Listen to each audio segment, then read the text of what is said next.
ब्राह्मण ही वेदास पढ़ सकते थे और जो एजुकेटेड होते थे वो ब्राह्मण ही होते थे।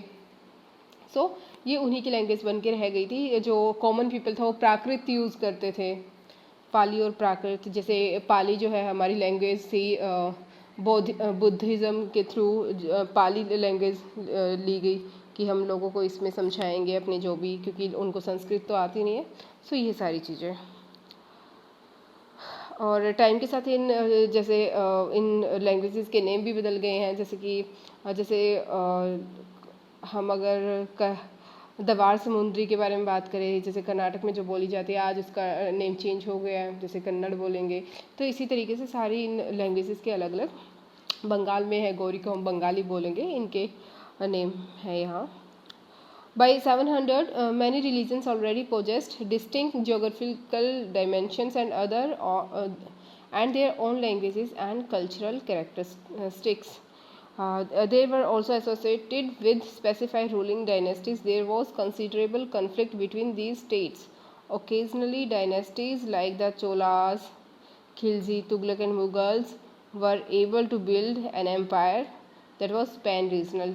ये पैन रीजनल्स के रिलेटेड हमने डिस्कस कर लिया था कि बहुत सारे इन लोगों ने यहाँ पे अपने एम्पायर्स इस्टेब्लिश किए थे। अब जो है यहाँ पे इस वाले में हम डिस्कस करेंगे ओल्ड एंड न्यू रिलीजन्स, यानी कि क्या क्या रिलीजन्स थे, कैसे क्या था। The 1000 years of history that we are exploring witnessed major development in religious traditions.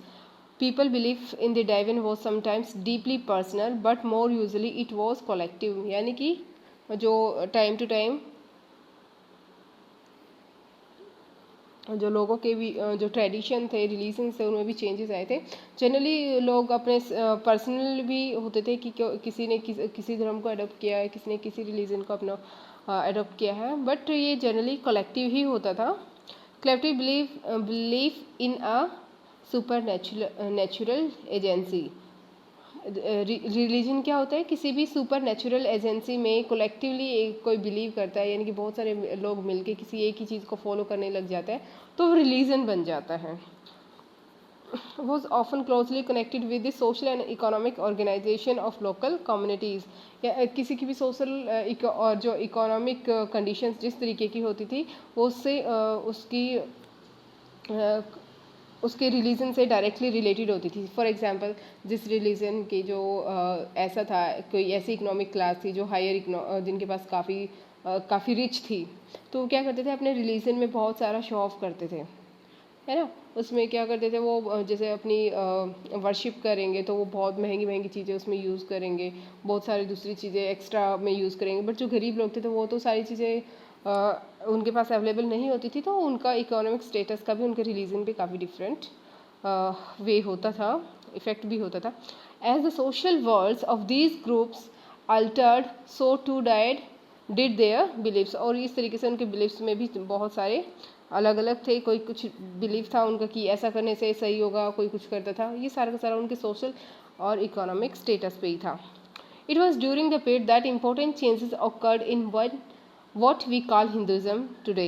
यानी कि जो हिंदुइज्म, जो हमारा जनरली हम बोलते हैं कि हम हिंदू है या फिर कोई दूसरे है, तो उसमें भी काफ़ी चेंजेस आए थे। These included the worship of new deities.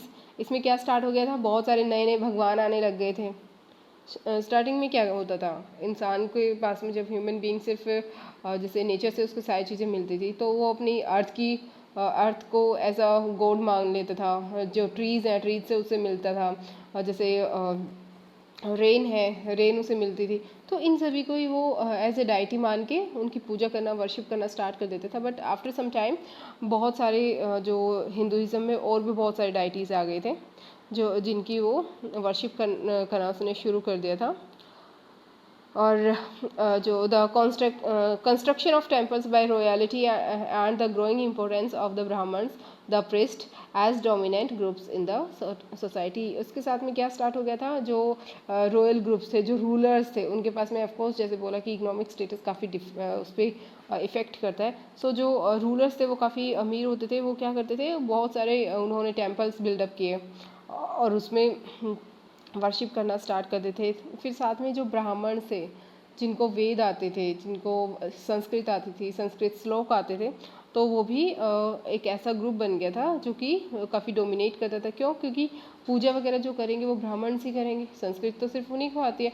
सो जो रूलर्स थे वो उनको काफ़ी अपने पास में रखने लगे थे, उनको जितने भी फैसिलिटीज़ वो चाहते थे वो सारी की सारी प्रोवाइड करते थे, क्योंकि उन्हीं के थ्रू वो ब्राह्मण्स के थ्रू ही कोई रूलर अपनी जो वर्शिप है वो ऑफर कर सकता था अपने गॉड को। Their knowledge of Sanskrit text earn the Brahmins a lot of respect in society. अब संस्कृत से ब्राह्मण्स को आती थी और वही वर्शिप कर सकते थे गॉड की, और उस टाइम पे रिलीजन का काफ़ी इफेक्ट था लोगों पे। सो ब्राह्मण्स की एक बहुत ही रिस्पेक्ट हो गई थी सोसाइटी में। Their dominant position was consolidated by the support of their patrons, new rulers searching for prestige। Means कि पैटर्न्स होते हैं कि जो उन लोगों को मतलब अपने वहाँ पे रखते हैं। जैसे बहुत सारे जो